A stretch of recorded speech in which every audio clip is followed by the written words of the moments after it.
سمین، غلام حیدر وائیں کی لرزہ خیز موت کے احوال سے پہلے تھوڑا ان کی نجی زندگی پر روشنی ڈالتے ہیں۔ پنجاب کے سابق وزیر اعلیٰ غلام حیدر وائیں نواز شریف کے دوسرے دور میں 1990 تا 1993 تک پنجاب کے وزیر اعلیٰ رہے۔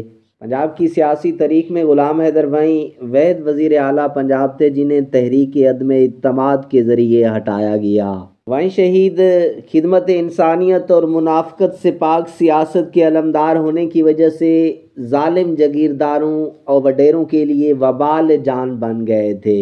اس لیے ذوالفقار علی بھٹو نے آپ کو بار بار پابند سلاسل کیا تھا اور بے نظیر بھٹو سے ہمیشہ آن بن رہی۔ اس عظیم فرشتہ صف درویش کو شہید کروا دیا گیا تھا جس نے وزیر اعلیٰ بن کر بھی زندگی کرائے کے مکان میں بسر کی تھی اور اپنے لیے گھر بھی نہ بنایا تھا۔ سمین، آج ہم کسی بھی پارٹی کا جھنڈا لے کر الیکشن مہم میں حصہ لیتے رہیں، مگر یاد رہے کہ کوئی بھی حکمران اب پاکستان کے لیے مخلص نہیں رہا۔ سبھی نے اپنے اپنے محلات بنا رکھے ہیں۔ سمین، ستمبر 1993 کا آغاز مسجد میں نمازیوں کی شہادت سے اور اختتام ایک درویش کی شہادت کے ساتھ سامنے آیا۔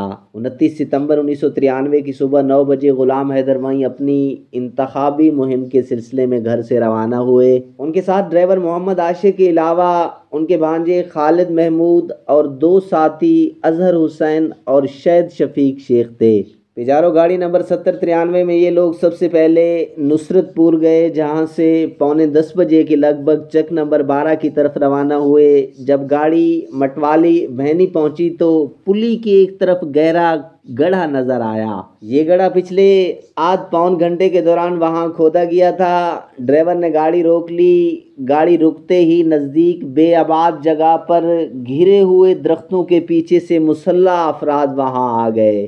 ان میں ایک جس کا نام خالد محمود نے FIR میں محمد حیات درج کرایا تھا، کلہاڑی لے کر نزدیک آیا اور کلہاڑی کے وار سے اس طرف کے شیشے توڑ دیے جہاں غلام حیدر وائیں بیٹھے ہوئے تھے۔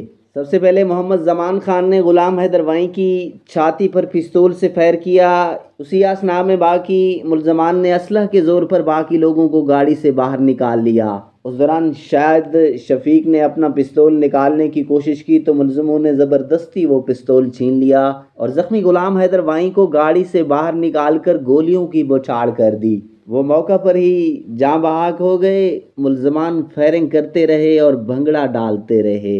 ابتدائی رپورٹ کے مطابق ملزمان نے بودلہ زندہ باد، قریشی زندہ باد، پیپلز پارٹی زندہ باد کے نعرے لگائے اور جاتے ہوئے انہوں نے گاڑی کے 3 ٹائر ناکارہ کر دیے اور ہوائی فائرنگ کی۔ وہ اپنے خول کے علاوہ شاہد شفیق کا پستول بھی لے گئے۔ ملزمان لوہارا والی پلی کے نزدیک سفیدی میل رنگ کی پیجاروں میں بیٹھ کر فرار ہو گئے۔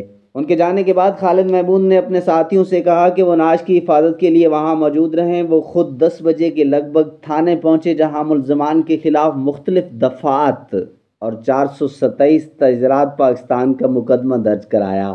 لوگوں کا خیال تھا کہ مفاد پرست جاگیرداروں نے کرائے کے قاتلوں سے غلام حیدر وائیں کو قتل کرایا جو نعروں کی بنیاد پر ہمیشہ الیکشن جیتنے والوں کے لیے خطرہ بن رہے تھے۔ سمین، ہم آپ کو یہ بتاتے چلیں کہ 22 سال بعد اکتوبر 2015 میں سابق وزیر اعلیٰ غلام حیدر وائیں کے قاتل زمان عرف زمانی کو ملتان میں پھانسی دے دی گئی تھی۔ سمین، آخر میں تھوڑی سی گفتگو غلام حیدر وائیں کی بیوہ مجیدہ وائیں کی، جس کی ایک چھوٹی سی ویڈیو بھی آپ آخر میں دیکھ سکیں گے۔ محترمہ مجیدہ وائیں اپنا سہاگ غریبوں پر وار دینے کے بعد بھی ہمت نہیں ہاریں۔ 1993 کو جب وائیں شہید کی شہادت کے بعد میاں چنو سیاسی یتیمی کے زخم سے چور چور ہو کر آہو بقا کر رہا تھا تو یہی عظیم ہستی تھی جس نے اپنے فرشتہ صفت رفیق حیات کے مشن خدمت انسانیت کو مزید بڑھانے اور پائے تکمیل تک پہنچانے کے لیے خود کو وقف کر دیا۔